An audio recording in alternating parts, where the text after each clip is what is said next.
Kalau teman-teman mau memasarkan suatu produk, audiens yang dipilih lebih mengutamakan general apa spesifik? Gimana? Kalau misalnya tadi yang konsep fashion tadi, apa namanya tadi? Rona apa tadi? Namanya itu yang jejak darah itu tadi apa namanya? Rombak rupa.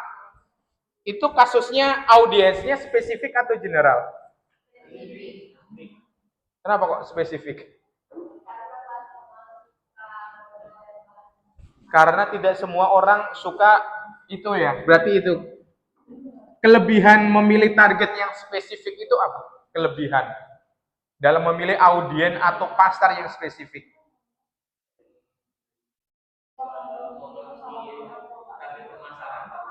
Target pemasarannya akan lebih mudah. Apalagi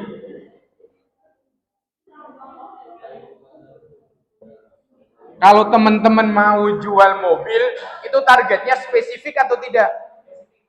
Spesifik. Udah pasti orang yang berpendapatan lebih dari UMR ya, 2 kali UMR kan dia kemungkinan akan beli mobil. Kalau mobil mewah itu akan lebih spesifik nggak? Jadi targetnya akan lebih, pemasarannya akan lebih mudah. Selain itu berarti itu apa? Dalam hal apa biasanya? Dalam hal jangkauan ya. Jangkauannya akan lebih mudah. Kalau orang jual mobil motor Honda, biasanya dia akan promo di mall, misalnya Pondok Indah, atau promo di pasar. Atau di SPBU, orang mau jual mobil Honda. Kalau teman-teman sales mobil, motor Honda. Biasanya dia akan cari di SPBU, dibandingkan dia akan bikin booth di Pondok Indah Mall. Iya kan? Jangkauan itu. Selain itu apa yang target spesifik? Apa itu? Ayo, target yang spesifik, area pemasaran kan jangkauan. Ini area pemasaran. Akan mudah dalam penyusunan strategi. Strategi baik offline maupun online, ya kan?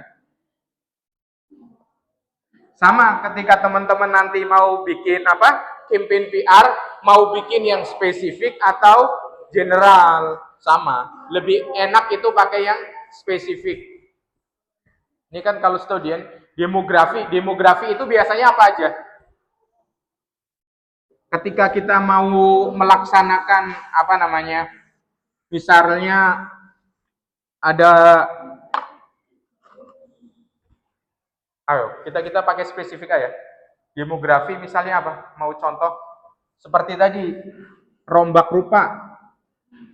Demografinya gimana? Demografi biasanya memperhatikan unsur apa lagi? Demografi. Usianya berapa itu kira-kira kalau rombak rupa? 18-25.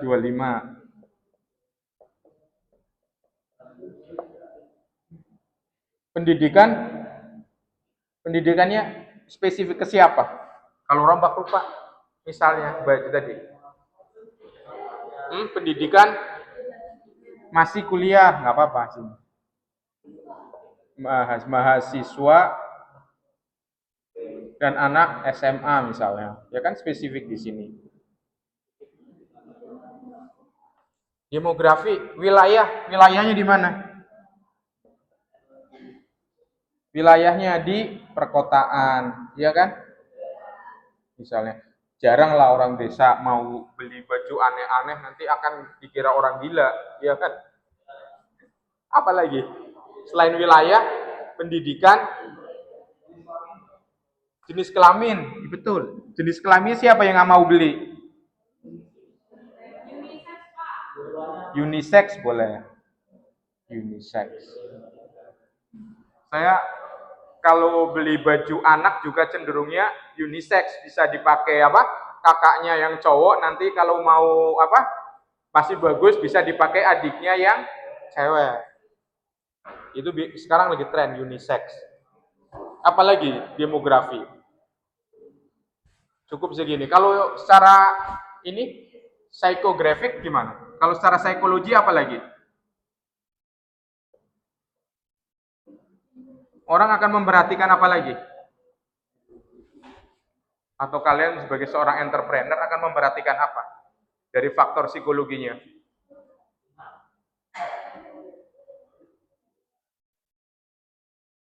Biasanya orang akan beli baju itu secara psikologis akan dipengaruhi apa aja? Tren. Kalau secara psikologis, iklan, persepsi, betul, persepsinya, membangun persepsinya gimana? Persepsinya apa? Kalau dari itu tadi rompak rupa, persepsi yang dibangun apa? Persepsi yang dibangun bukan, bukan itu. Persepsi yang ada dibangun. Yang tadi kan udah diskusi panjang lebar sama pondok rupa. Yang kelompoknya pondok rupa apa coba? Atau ayo apa? Yang tadi persepsi yang hendak dibangun adalah tadi ada misalnya apa? Green fashion. Apalagi? Selain green fashion apalagi tadi? Jejak darah misalnya, ya kan? Apalagi? Apalagi? Perlawanan terhadap fast fashion. Iya enggak sih? Ini kan persepsi. Jadi ketika orang mau membeli produk sesuatu itu ada persepsi yang dimainkan bahwa ini adalah rebel, ya kan? Ini adalah bentuk pakaian yang rebel. Kayak orang pakai baju apa ya sekarang ya. Sekarang kok jarang ya beli baju liburan ke Bali, beli baju itu apa namanya? Jogger. Kenapa kok ada nggak sih? Masih banyak yang beli nggak kalau ke Bali? Jogger. Hmm? Kenapa orang mau beli jogger? Karena identiknya Bali ya. Ya identiknya Bali itu kan persepsi. Selain persepsi apa biasanya? Yang berkaitan dengan psikologi.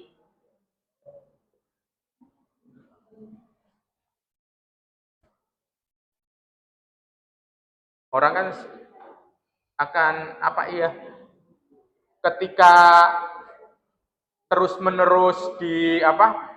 Dihantam sama iklan di medsos, iklan di media massa tentang suatu produk, orang cenderung akan berubah apa tidak?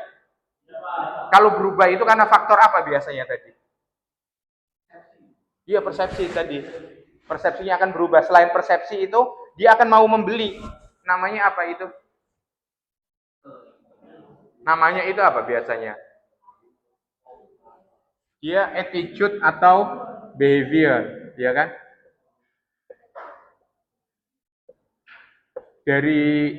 Jadi kan tujuan dari psychographic itu kan audiens itu kita harus membaca attitude-nya seperti apa. Jangan sampai kita salah membaca perilaku konsumennya. Paling gampang membaca attitude sama behavior itu caranya gimana? Melihatnya. Dengan aplikasi apa? Dengan kita membayar misalnya software apa atau pakai konsultan teknologi apa? Cara paling gampang dengan apa? Ayo, ketertarikan seseorang dengan algoritma. Iya kan? Misalnya saya terbiasa naik taksi, ya kan?